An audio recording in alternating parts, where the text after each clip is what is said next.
La Russie teste son nouveau chasseur à réaction secret. La course pour avoir une domination totale du ciel est contestée par les trois grandes superpuissances du monde. Les États-Unis, la Russie et la Chine. Chaque pays cherchant à battre l'autre, d'importants progrès technologiques sont réalisés dans l'industrie aérospatiale. Avec l'avènement des chasseurs furtifs de la 6e génération, les avions de la 5e génération sont déjà considérés comme obsolètes. Le principal point de litige et de compétition entre ces trois superpuissances est de savoir qui développera le meilleur chasseur furtif de 6e génération. La Russie développe ses chasseurs furtifs depuis un certain temps déjà.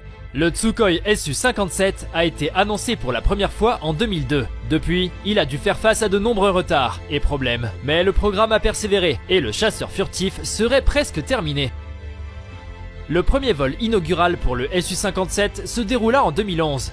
Et il sera prêt à rejoindre officiellement l'arsenal de l'armée de l'air russe l'année prochaine.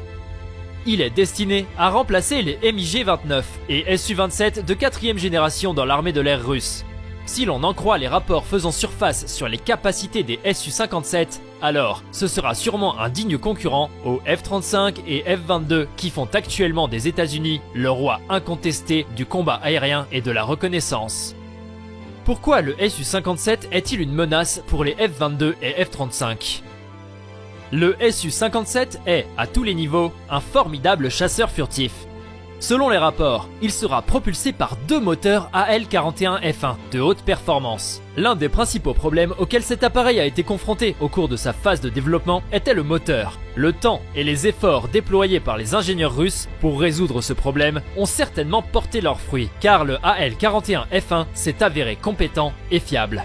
Le cadre du Su-57 est basé sur les prototypes expérimentaux T-50, ce qui signifie que le Su-57 a l'attirail complet en capacité de furtivité. Les moteurs AL-41F1 sont une variante de la 117S qui indique également qu'ils seront furtifs. Le plan semble être qu'une fois que le Su-57 entrera en service, d'autres activités de recherche et de développement seront mises en place dans le moteur et qu'il finira par être mis à niveau pour donner au Su-57 des capacités améliorées en termes de portée, d'altitude de vol et de vitesse de supercroisière. La nouvelle version donnera également à l'avion une poussée de 18 000 kg, ce qui sera une mise à niveau du moteur existant et qui signifiera que l'agilité de l'avion sera grandement améliorée. Ensuite, l'avion sera capable d'atteindre Mach 2 avec une vitesse de croisière à 1800 km/h.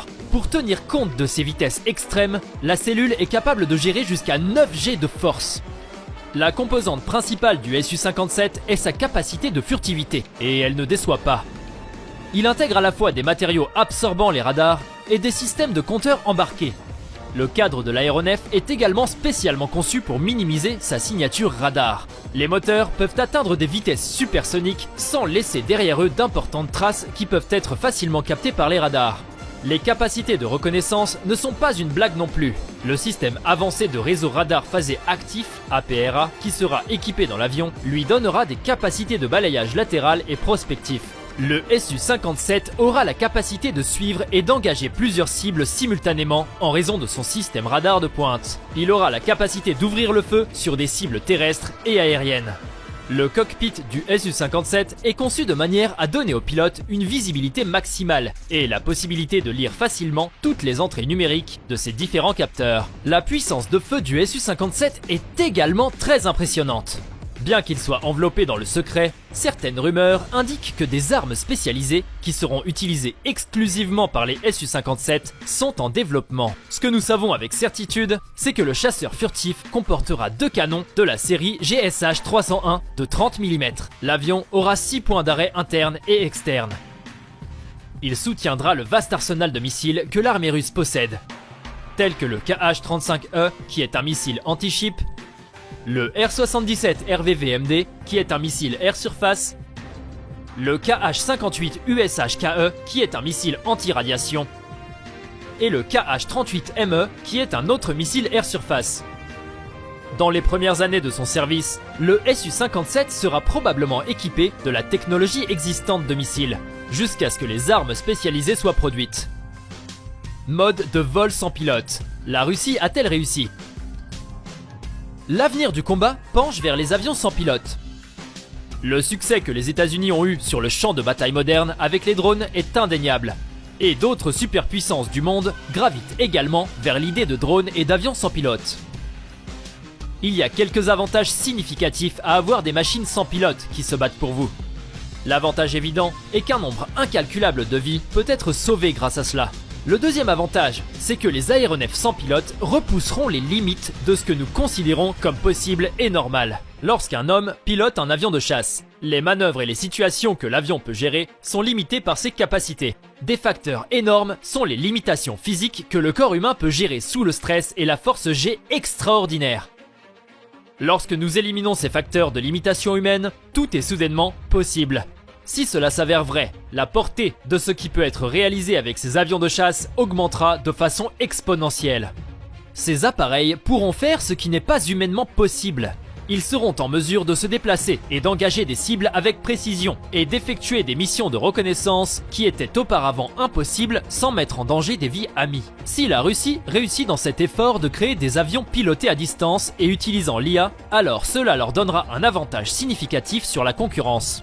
Signalé pour la première fois par une agence de presse chinoise Sohu, le Su-57 a apparemment la capacité de vol sans pilote et de combat AI. Si l'on en croit les rapports, la Russie a fait une percée majeure dans le monde du combat aérien. Pour mieux comprendre les implications de cette technologie, si l'avion est piloté à distance, il sera capable de résister à 15 jets de force, ce qui est sans précédent. Il permettra à l'avion de se déplacer avec une grande agilité et lui permettra d'effectuer des manœuvres qui ne sont pas possibles avec un pilote humain à l'intérieur, en raison de l'impact de l'accélération. Les spéculations sont que la Russie travaille à développer toute une armée de machines autonomes. L'idée ici est de remplacer les soldats et les pilotes par ces machines. Cela peut sembler une idée farfelue, mais si l'on doit croire les rapports, il pourrait être plus près de la réalité que nous ne le pensons. Pas plus tard que l'an dernier, la Russie a mis au point son premier drone de frappe du nom de S-70. Il est également destiné à être utilisé en conjonction avec le Su-57. Si ce chasseur furtif parvient à voler sans pilote et a la capacité de contrôler des drones S-70 avec l'aide de l'IA pendant le vol, il va créer un combo mortel et redoutable. L'idée est que pendant que le Su-57 traite des cibles dans le ciel, les drones Su-70 seront utilisés pour éliminer toute menace sur le terrain. Il y a des rapports de robots autonomes russes qui seraient déjà capables de prendre le champ de bataille si nécessaire. Le Fedor est un exemple du plan de la Russie pour créer une armée de robots. En plus des robots, l'armée russe développe également des chars sans pilote. Un plus petit véhicule sans pilote, Nerekta, est déjà en service actif pour l'armée russe. Il a 3 modes de transport, de surveillance et de combat, ce qui signifie qu'il peut effectuer une variété de missions sans mettre en danger des vies amies. Les véhicules Uran 9 et Uran 6 sont d'autres exemples de véhicules sans pilote que la Russie a mis au point. Les deux étant des soutiens précieux sur le champ de bataille, capables de détruire des tanks.